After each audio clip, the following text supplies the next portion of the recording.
தெரியல, சாகும் போது என்ன நினைச்சிச்சோ தெரியல, அம்மாண்டு கத்திச்சோ இன்னொன்று தெரியலையே. புள்ள பொத்தி பொத்தி வளர்த்தேன், ஒரு வேலை கூடிய வீட்டில் செய்யப்பட மாட்டேன். என் பொண்ணு அப்படி பொத்தி பொத்தி வளர்த்தனே. சென்னை கோயம்பேட்டில் இருக்கக்கூடிய சென்னை கேட்வே என்ற ஹோட்டலில் இருக்கக்கூடிய இக்னைட் பார்ல நடந்த ஒரு தகராறின் காரணமாக 18 வயதை நிரம்பிய இளம் பெண் கொல்லப்பட்டிருக்காங்க. இரவு சுமார் 11:35 மணியளவில் உமரின் ஹோண்டா டியோ பிளாக் கலர் இருசக்கர வாகனத்தில் நாங்கள் 4 பேரும் சென்றோம். உமர் வண்டியை ஓட்ட அந்த 2 பெண் தோழிகளும் நடுவில் உட்கார, நான் கடைசியில் உட்கார்ந்து கொண்டு போகும்போது கோயம்பேடு பிரிட்ஜ் கீழே பாரிமுனை செல்ல திரும்பும் முனையின் அருகே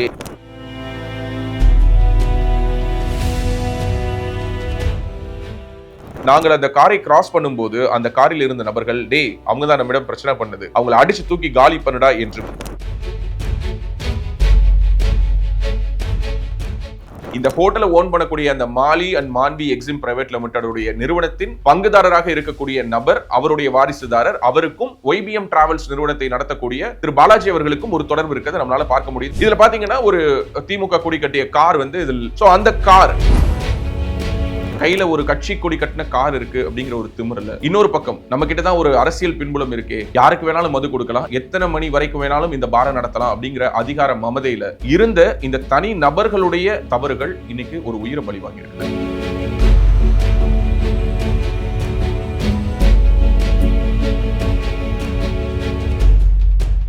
டான்ஸ் ஆகி எழுப்பி கிளம்பி வாரத்துக்கு போயிடறாங்க போல என்ன சொன்னாங்க. நான் போய் பேசினேன், டான்ஸ் ஆடும் போது ப்ரௌடில் சொன்னேன், டான்ஸ் ஆடும்போது கொஞ்சம் மூவ் பண்ணிக்கலாம் ஆடுங்க, லேடிஸ் ஆடுறாங்க ஃப்ரீயாக ஆடணுன்றதுக்கு நீ யாரை சொல்லிட்டு பிடிச்சி மிக்சி ஒன்று வச்சாங்க. அப்போவே ஆயுர்வேதம் ஒரு பொக்கிஷம், நம் ஆயுள் நீட்டக்கும் அற்புதம். டாக்டர் ஸ்ரீவர்மாஸ். 2 தினங்களுக்கு முன்னாடி சென்னை கோயம்பேட்டில் இருக்கக்கூடிய சென்னை கேட்வே என்ற ஹோட்டலில் இருக்கக்கூடிய இக்னைட் பார்ல நடந்த ஒரு தகராறின் காரணமாக 18 வயதை நிரம்பிய இளம் பெண் கொல்லப்பட்டிருக்காங்க. இந்த நிகழ்வு தொடர்பாக பல்வேறு விதமான செய்திகள் சோசியல் மீடியாக்கள்லையும் செய்தி தொலைக்காட்சிகள்லையும் வந்துச்சு.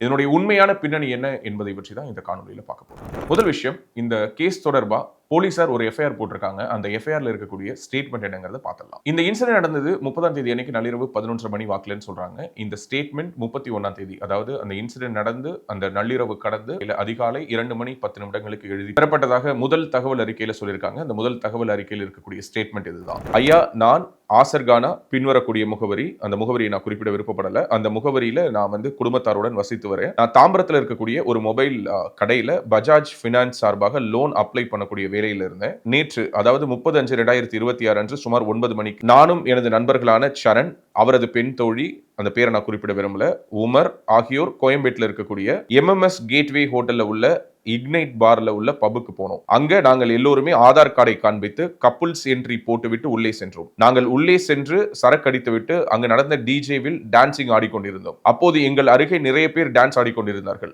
எங்கள் அருகே ஆடிக்கொண்டிருந்த சில நபர்களில் ஒரு நபர் என்னுடன் வந்த யான்சி மீது இடித்துக் கொண்டு ஆடினார்கள். நான் அந்த நபரை பார்த்து ஏன் இப்படி செய்கிறீர்கள் என்று கேட்டபோது அவர்களுக்கும் எங்களுக்கும் வாய் தகராறு ஏற்பட்டது. அப்போது அங்கிருந்த பவுன்சர்கள் எங்களை விலக்கிவிட்டனர். மீண்டும் டான்ஸ் ஆடும்போது எங்களுக்குள் சண்டை ஆரம்பித்தது. மீண்டும் பவுன்சர்கள் எங்களை விலக்கிவிட்டு வெளியே போக சொல்லி பாரை க்ளோஸ் செய்தனர். எங்களை ஹோட்டலின் முன்பக்கம் வழியாக அனுப்பி வைத்தனர். அதன் பிறகு நாங்கள் கார் பார்க்கிங் அருகில் உள்ள எங்கள் இருசக்கர வாகனத்தை எடுக்க வெளியே சென்றபோது எங்களிடம் உள்ளே பிரச்சனை செய்த, பார்த்தால் அடையாளம் காட்டக்கூடிய சுமார் 8 பேர்கள் மீண்டும் எங்களிடம் பிரச்சனை செய்தார்கள். அப்போது அங்கு நின்றிருந்தவர்களில் யாரோ ஒருவர் அவர்களின் காரின் மீது சிறிய கல்லை வீசி எறிந்தனர். அவர்கள் வந்த காரை வெளியே அனுப்பிவிட்டார்கள். நானும் உமரும் அந்த 2 பெண் தோழிகளையும் வீட்டுக்கு அனுப்பி வைப்பதற்காக இரவு சுமார் 11:35 மணியளவில் உமரின் ஹோண்டா டியோ பிளாக் கலர் இருசக்கர வாகனத்தில் நாங்கள் 4 பேரும் சென்றோம். உமர் வண்டியை ஓட்ட அந்த 2 பெண் தோழிகளும் நடுவில் உட்கார, நான் கடைசியில் உட்கார்ந்து கொண்டு போகும்போது கோயம்பேடு பிரிட்ஜ் கீழே பாரிமுனை செல்ல திரும்பும் முனையின் அருகே எங்களிடம் பிரச்சனை செய்தவர்களின் கார் நின்று கொண்டிருந்தது. நாங்கள் அந்த காரை கிராஸ் பண்ணும்போது அந்த காரில் இருந்த நபர்கள்,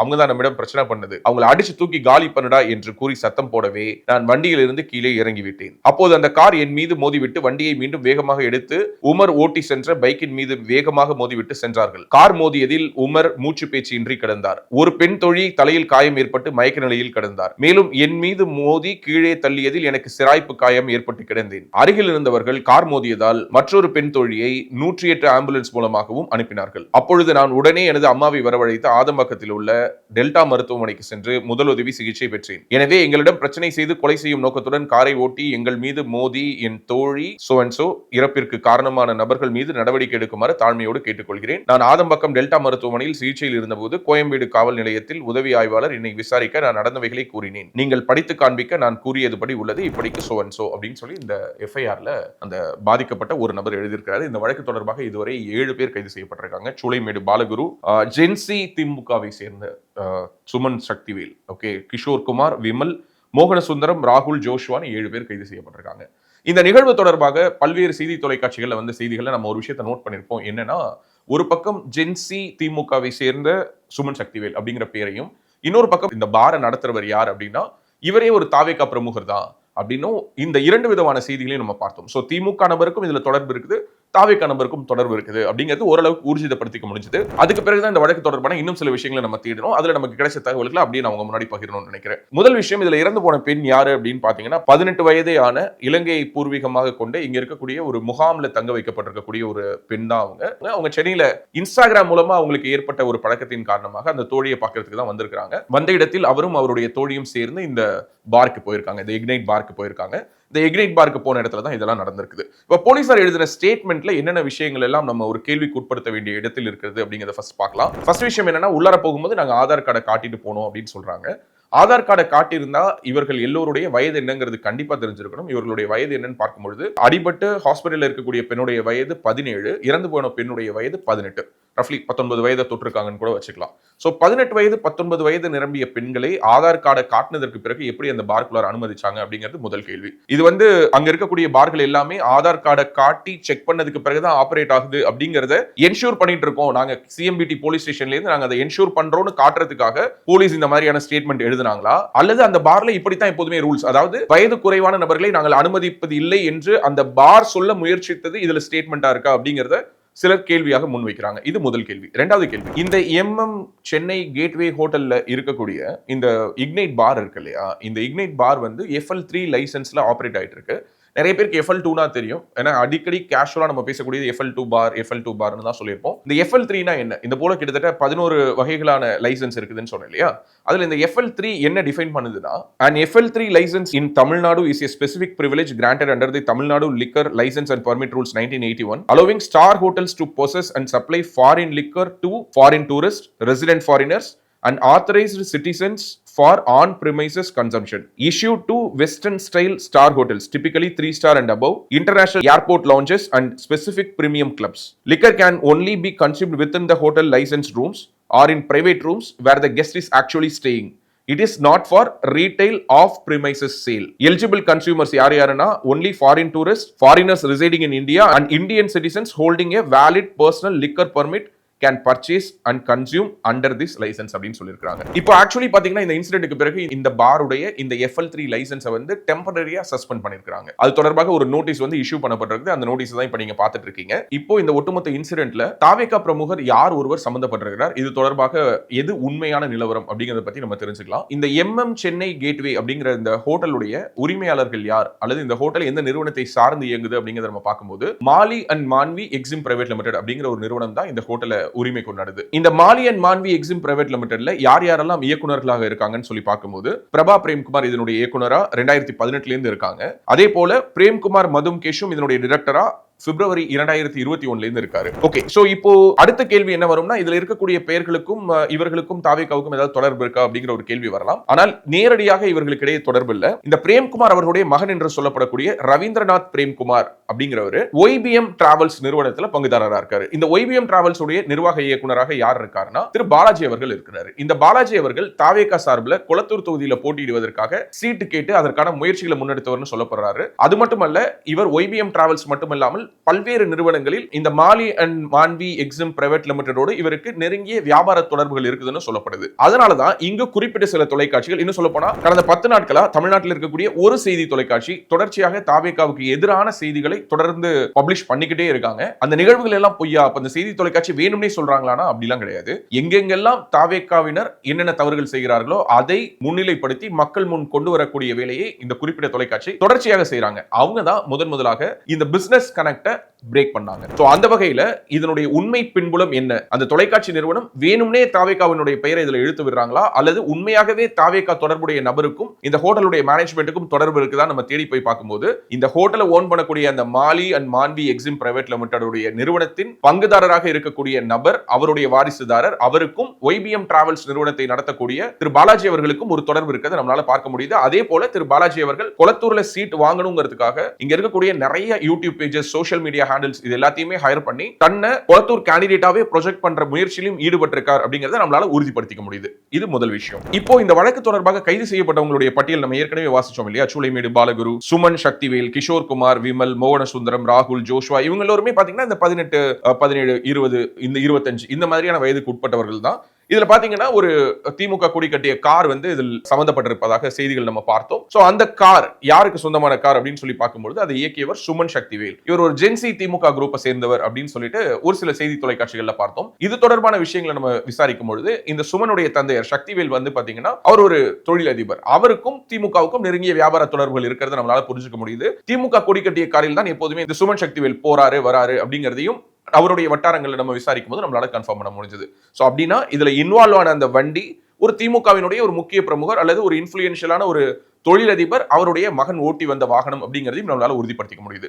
சோ இந்த பக்கம் தாவேகா பிரமுகருக்கும் இதுல தொடர்பு இருக்குது, இந்த பக்கம் திமுக பிரமுகருக்கும் இதுல தொடர்பு இருக்குது. இந்த திமுக தாவேகா பிரச்சனை எல்லாம் திமுக காரங்களும் தாவேகா காரங்களும் பாத்துக்கிட்டோம். இதை தாண்டி இந்த இஷ்யூல நாம பேச வேண்டிய விஷயமா நம்ம நினைக்கிறது என்ன, அதை பத்தி தான் நான் உங்ககிட்ட பகிரணும்னு நினைக்கிறேன். முதல் விஷயம், தமிழ்நாட்டில் இருக்கக்கூடிய டாஸ்மாக் பார்கள் தொடங்கி தனியார் பார்கள் வரை அது என்ன விதமான லைசன்ஸ் வேணாலும் ஹோல்டு பண்ணட்டுமே, 21 வயதுக்கு குறைவான இந்திய நாட்டினுடைய பிரஜைகளுக்கு மது விற்கக்கூடாது என்பதை சட்டம் உறுதிப்படுத்துது. ஆனால் இந்த மதுபான விடுதியில முதல்ல 17, 18, 19 இந்த மாதிரியான வயதுள்ள நபர்களை எப்படி அனுமதிச்சாங்க? இது முதல் கேள்வி.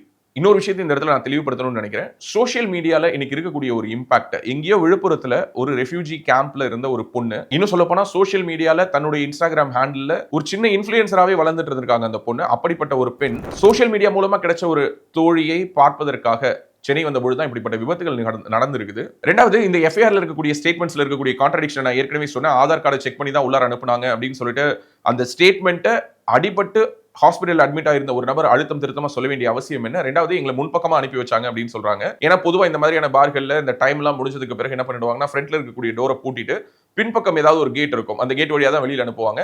சோ முன்பக்கம் வழியா தான் அனுப்பி வச்சாங்க அப்படிங்கிற இந்த ஸ்டேட்மெண்ட்டை இந்த பர்டிகுலர் எஃப்ஐஆர்ல எழுதுவதன் மூலமாக அந்த பார்ல பின்பக்கம் வழியாக யாரையும் அனுப்புறது இல்லை அப்படிங்கிற மாதிரியான ஒரு கருத்துருவாக்கத்தை உருவாக்க முற்படுறாங்க. இது யாரை காப்பாத்துறதுக்கு, அல்லது இந்த ஸ்டேட்மெண்ட் எப்படி இதுக்குள்ளார வந்துச்சு அப்படிங்கிற ஒரு கேள்வி வருது. இது ரெண்டாவது கேள்வி. மூணாவது, மாரல் போலீசிங்லாம் பண்ணல, குடிக்கிறது குடிக்காம இருக்கிறது, குடிக்கிறது சரி தப்பு, இந்த விவாதத்துக்குள்ளார நான் போகவே விரும்பல. மதுங்கிறது இன்னைக்கு இருக்கக்கூடிய தலைமுறை கிட்ட ஒரு கல்ச்சராவே பரவிடுச்சு. ஒவ்வொருத்தவங்களுக்கும் அதுக்கு ஒவ்வொரு காரணம் இருக்குது. ஒரு நேரத்துல ஒரு பெரும் கூட்டம், ஒரு 100 பேர் 200 பேர் இருக்கக்கூடிய இடத்துல எவ்வளவு பேருக்கு மது பழக்கம் இருக்கும், எவ்வளவு பேருக்கு மது பழக்கம் இருக்காது அப்படின்னு சொல்லி விசாரிக்கும் போது குடிப்பவர்களுடைய எண்ணிக்கை வெகு சொற்பமாகவும் குடிக்காதவர்களுடைய எண்ணிக்கை அதிகமாகவும் இருந்த நிலை மாறி இன்னைக்கு குடிக்காதவங்களுடைய எண்ணிக்கை சொற்பமாகவும் குடிப்பவர்களுடைய எண்ணிக்கை அதிகமாகவும் மாறிடுச்சு. இது ஒரு கல்ச்சுரல் ஷிஃப்ட். இதன் மூலமாக உளவியல் ரீதியாக என்னென்ன பிரச்சனைகள் உருவாகுது, உடல் ரீதியாக என்னென்ன பிரச்சனைகள் உருவாகுதுங்கிறது ஒரு பெரிய டிபேட். ஒட்டுமொத்தமாக மது விலக்கு என்பதை சாத்தியப்படுத்த முடியாத ஒரு மாநிலத்தில் இருந்து கொண்டு தனிமனித ஒழுக்கத்தை பற்றியோ அல்லது மது குடிக்கிறது சரி தப்புங்கிறத பிரீச் பண்ணக்கூடிய இடத்துலயோ நான் இல்லாததுனால இது ஒரு சோஷியல் இஷ்யூங்கிற ஒரு இடத்துல மட்டும் நான் அதை வச்சிருக்கேன். ஏன்னா இது ஒரு மிகப்பெரிய டேஞ்சரஸான ஒரு இடத்தை நோக்கி போயிட்டு இருக்குது. 17 வயது 18 வயது நிரம்பிய இளைஞர்களை குறிவைத்து இங்கு தமிழ்நாட்டில் குறிப்பாக சென்னையில பல பார்கள் இயக்கப்படுகிறது. சென்னையில ஓஎம்ஆர்ல ஷோலிங்கநல்லூர் சிக்னல்ல ஒரு மிகப்பெரிய பார் இருக்குது. ஓகே, ஒரு மிகப்பெரிய வணிக வளாகத்தினுடைய மேல் மாடியில இயங்கக்கூடிய அந்த பார்ல நீங்க வீக்கெண்ட்ஸ்ல போய் பாத்தீங்க அப்படின்னா சராசரியாக 15, 16, 17, 18 இது போன்ற வயதை ஒத்த நிறைய பெண்களை, நிறைய ஆண்களை நீங்க பார்க்க முடியும். அவங்களை பெண்கள் ஆண்கள் கூட சொல்ல முடியல, குழந்தைகள். குறைந்தபட்சம் 10ஆம் வகுப்புல இருந்து அதிகபட்சம் 12ஆம் வகுப்புக்கு இடைப்பட்ட இந்த பெரும் கூட்டம் இன்னைக்கு சென்னையில இருக்கக்கூடிய பல நட்சத்திர விடுதிகள்ல இருக்கக்கூடிய பார்கள்ல அனுமதிக்கப்படுறாங்க. இப்போ ஒரு பார்ல ஒரு இன்சிடென்ட் நடந்தது. அந்த ஒரு இன்சிடென்ட் தொடர்பாக இன்னைக்கு ஒரு உயிர் போயிடுச்சு. ஒரு உயிர் போன பிறகு ஒரு 7 பேர் கைது செய்யப்பட்டிருக்காங்க. இந்த 7 பேருடைய வாழ்க்கைங்கிறது கேள்விக்குறியாயிடுச்சு. சில மாதங்களுக்குள்ளார எப்படியா இருந்தாலும் இந்த டெம்பரரி சஸ்பென்ஷன்ங்கிறத மீறி தனக்கு இருக்கக்கூடிய அனைத்து விதமான அதிகார பலத்தையும் பயன்படுத்தி அந்த பாரை திரும்பவும் இயங்க வைக்க தான் போறாங்க. போறாங்க. அப்படியான ஒரு சூழல்ல இதற்கான நிரந்தர தீர்வு என்ன? இந்த தீர்வை எப்படி நம்ம முன்வைக்க போறோம்? முதல் விஷயம், எல்லோருமே பார்த்திருப்பீங்க, அந்த இறந்து போன பெண்ணுடைய தாயார் வந்து கதறி அழுதத. அவங்களுடைய அழுகை ஆற்ற முடியாத ஒரு அழுகை, ஒரு மிகப்பெரிய ஒரு சோகம். ஒரு மனிதன் தன்னுடைய வாழ்க்கையிலே அனுபவிக்க கூடாத சோகங்கள்ல ஒண்ணு புத்திர சோகம்னு சொல்லுவாங்க. அதாவது தான் இருக்கும்போது தன்னுடைய மகனுக்கோ மகளுக்கோ கொல்லி போடக்கூடிய ஒரு சோகம், அவர்களை மண்ணுக்கு இரையாக போடுவதை போன்ற ஒரு சோகம் வேற எதுவும் கிடையாதுன்னு சொல்லுவாங்க. அப்படிப்பட்ட ஒரு சோகத்தை கடந்து வராங்க. அதுவும் ஏற்கனவே நாடை இழந்து வீடை இழந்து ஒரு அகதியாக தமிழ்நாட்டில் வந்து தஞ்சம் அடைந்திருக்கக்கூடிய ஒரு குடும்பத்துக்கு இப்படிப்பட்ட ஒரு நிர்கதி ஏற்பட்டிருக்க கூடாது. தெரியல, சாகும் போது என்ன நினைச்சுச்சோ தெரியல, அம்மாண்டு கத்திச்சோ இன்னொன்று தெரியலையே. புள்ள பொத்தி பொத்தி வளர்த்தேன், ஒரு வேலை கூடிய வீட்டுல செய்ய விட மாட்டேன். என் பொண்ணு அப்படி பொத்தி பொத்தி வளர்த்தனே, இறந்துருச்சு என் பொண்ணு. நான் எங்க போவேன்? உயிரை போய் யார்கிட்ட கேட்பேன்? உயிரை போய் யார்கிட்ட கேட்பேன்? இந்த இடத்துல இன்னொரு விஷயத்தையும் சொல்லணும்னு நினைக்கிறேன். அவங்க அந்த பேட்டியில் கதறி அழும்போது ஒரு சில விஷயங்களை மனசுல இருந்து ஆற்றாமையின் காரணமாக கொட்டுறாங்க. என்னுடைய பொண்ணு தன்னுடைய தோழியை பார்க்கறதுக்காக வரேன்னு சொன்னாங்க. அந்த குடும்பத்திலிருந்து ஃபோன் பண்ணி சொன்னாங்க, பத்திரமா பார்த்துப்போம், நாங்க இருக்கோம், அனுப்பி வைங்கன்னு சொன்னாங்க அப்படின்னு சொல்லிட்டு. எனக்கு ஒரு 7:59 கால் பண்ணிச்சு என் பொண்ணு. கால் பண்ணி, அம்மா நல்லா இருக்கீங்களா? அம்மா நல்லா இருக்கேன், ஒழுங்கா டேப்லெட்ஸ் போடுமா, அவளுக்கு தைராய்டு இருக்கு, ஒழுங்கா டேப்லெட்ஸ் போடுங்கன்னு சொல்ல, சரிம்மா நான் போடுறேன், நான் அப்பயும் சொல்றேன் சேஃபா இருமாடா, நீங்களும் சேஃபா இருங்கன்னு சொல்லிட்டு நானும் பவுசியும் வெளியே போறோம் அப்படின்னு சொல்லிச்சு. ஸோ இந்த சோஷியல் மீடியா மூலமா உருவாகக்கூடிய நட்புகள் காரணமாக ஏற்படக்கூடிய இழப்புகள், இந்த மாதிரியான உயிரிழப்புகள் தாண்டி உணர்வு ரீதியிலான இழப்புகள், இங்க இருக்கக்கூடிய குடும்ப உறவுகளுக்குள்ளார இருக்கக்கூடிய அந்த வாய்ட் ஸ்பேஸ், அங்க இருக்கக்கூடிய ஒரு வெறுமை, அந்த வேக்கும், இதை ஃபில் பண்றதுக்கு நாம ஆன்லைன்ல நம்ம உறவுகளை தேடுவதன் மூலமாக ஏற்படக்கூடிய விளைவுகள் என்னங்கிறத அடுத்த ஜெனரேஷன், அதாவது நம்ம ரொம்ப பெருமையா சொல்லிக்கிறோம் இல்லையா, ஜென்சின்னு, அந்த ஜென்சி கிரௌடுக்கு இதெல்லாம் சொல்வதற்கோ புரிய வைப்பதற்கோ நேரம், காலம், அவகாசம் பெற்றோர்களுக்கு இருக்குதா? இந்த சமூகம் அவர்களோடு உரையாடுவதற்கான ஒரு ஸ்பேஸை கிரியேட் பண்ணியிருக்காங்களா அப்படிங்கிறது ஒரு பெரிய கேள்வியா நம்ம முன்னாடி நிற்குது. ரெண்டாவது, மது பற்றிய பார்வை. இன்னைக்கு எந்த ஒரு கொண்டாட்டமும் மிகப்பெரிய நிறுவனங்கள்ல தொடங்கி ஒரு சின்ன ஒரு ஆஃபீஸ் வரைக்குமே அது மதுல தான் முடியணும் அப்படிங்கிற ஒரு எழுதப்படாத விதி அமலுக்கு வர ஆரம்பிச்சிருக்கு. நான் ஏற்கனவே இந்த வீடியோல சொன்ன மாதிரி மது குடிப்பது சரி தவறுங்கிற மாரல் போலீசிங்குள்ளார நான் போகல. ஆனால் இன்னைக்கு ஒரு ஆண் மட்டும் தான் குடிக்கணுமா, பெண் குடிக்க கூடாதா? ஏன் ஒரு பெண் குடிச்சா தப்பா? ஆண் குடிச்சா மட்டும் உடலுக்கு கேடு, பெண் குடிச்சா ஒழுக்க கேடா அப்படிங்கிற கேள்விகள் வந்தாலும் நான் என்னுடைய தனிப்பட்ட பார்வையை பதிவு பண்ணோம்னா, ஆம், ஒரு ஆண் குடிப்பதனால் உயிர் போகுது அப்படின்னா ஒரு பெண் குடிப்பதனால ஒரு தலைமுறையே போகுது. இதுல யாருக்கும் மாற்று கருத்து இருக்கலாம். இந்த ஒரு பகுதியை மட்டும் தனியா வெட்டி கூட பலர் பரப்பலாம். பெண்கள் மட்டும் குடிக்க கூடாதா, ஆண்கள் குடிக்கலாமான்னு, இருவரும் குடிக்கலாமா குடிக்க கூடாதான்னு மாரல் போலீசிங் பண்ற இடத்துல நான் இல்லைங்கிறத ஏற்கனவே சொன்னதுனால நான் திரும்பவும் சொல்றேன். என்னுடைய தனிப்பட்ட கருத்தில் ஆண்கள் குடிக்க கூடாது, ஆனால் பெண்கள் குடிக்கவே கூடாது. ரெண்டுத்துக்கும் வித்தியாசம் இருக்கு.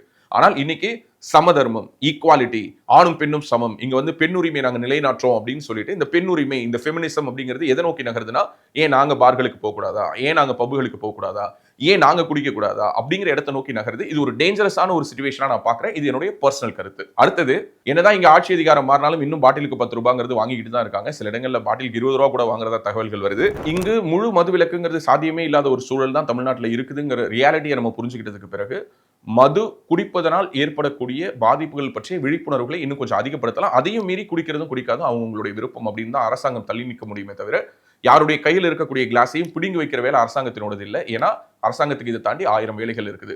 அதுல ஒரு வேலை தான் டாஸ்மாக்ல சரக்கு விற்கிறதும்.